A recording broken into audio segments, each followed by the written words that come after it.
we provide you the platform to turn your dreams into reality. Give wings to your aspirations with KR Mangalam University.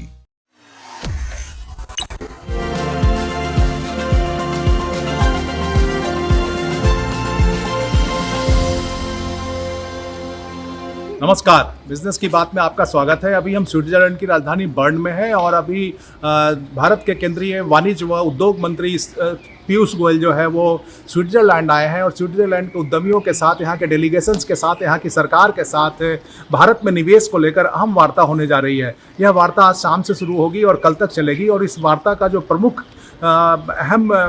प्रमुख बात यह है इस वार्ता की कि इससे भारत को जो है बहुत सारे फ़ायदे होने जा रहे हैं। भारत में काफ़ी निवेश आने की उम्मीद है और सबसे बड़ी बात है कि इस वार्ता से और इस निवेश से जो है भारत की चीन पर निर्भरता कम होगी और जो खास करके जो दवाई बनाने में चीन से जो हम रॉ मटेरियल लेते हैं, कच्चे माल लेते हैं, उस पर हमारी चीन पर हमारी काफ़ी निर्भरता है। हालांकि भारत में भी अब काफ़ी अधिक कच्चे माल का निर्माण होने लगा है और कोरोना के बाद से जो है हम लोग काफ़ी API जो है कच्चा माल जो इसे कहते हैं दवाइयों का API काफ़ी हद तक बनाने लगे हैं PLI स्कीम से, लेकिन अभी भी जो है 60% 50% तक हम लोग जो है चीन से आयात करते हैं। तो उसकी जगह जो है अब हम स्विट्जरलैंड से आयात करेंगे, क्योंकि स्विट्जरलैंड का जो API है वो काफ़ी बढ़िया मटेरियल होता है और काफ़ी गुणवत्ता वाला मटेरियल होता है। अभी भी जो भारत जो दवाई का निर्यात करता है उसमें स्विट्जरलैंड के API का इस्तेमाल होता है। तो एक तो हम उसको बढ़ाना चाहते हैं, दूसरा जो है वो मशीनरी को लेकर जो है वो स्विट्जरलैंड के साथ, स्विट्जरलैंड के उद्यमियों के साथ, निवेशकों के साथ वार्ता होनी है। यहाँ की जो कंपनी है वो भारत में निवेश करना चाहती है,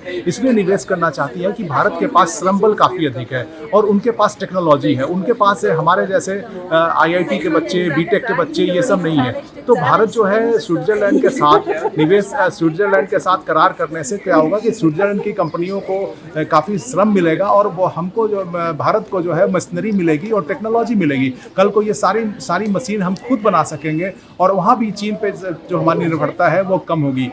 उसके अलावा भारत स्विट्जरलैंड से गोल्ड भी काफ़ी लेता है, इसलिए हमारा जो ट्रेड बैलेंस है यानी कि व्यापार घाटा जो है वो हमारा जो है ज़्यादा है। लेकिन बाकी चीज़ें जो है हमारी कोशिश ये होगी अब जो स्विट्जरलैंड को हम अपना निर्यात बढ़ाएं, खास करके जो रोजगार परक सेक्टर है, गारमेंट है, लेदर है, जेम्स एंड ज्वेलरी है। स्विट्जरलैंड ऐसे भी हमसे डायमंड बहुत अधिक खरीदता है, तो स्विट्जरलैंड में जेम्स एंड ज्वेलरी का बहुत बड़ा स्कोप है। तो और जो कल जो करार हो सकता है, इन्वेस्टमेंट हो सकता है, उसमें जो है इन सब चीज़ों पे बात होगी।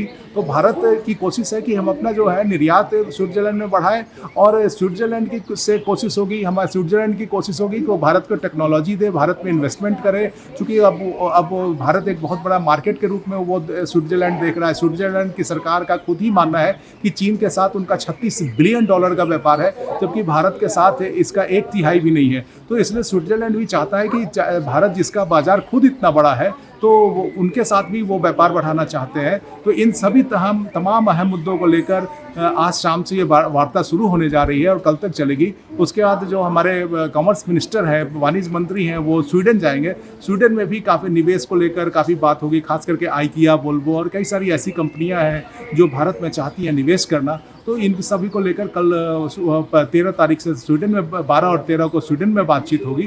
तो ये बहुत दौरा जो है उनका काफ़ी अहम है, जिससे भारत में निवेश आने की उम्मीद लगाई जा रही है।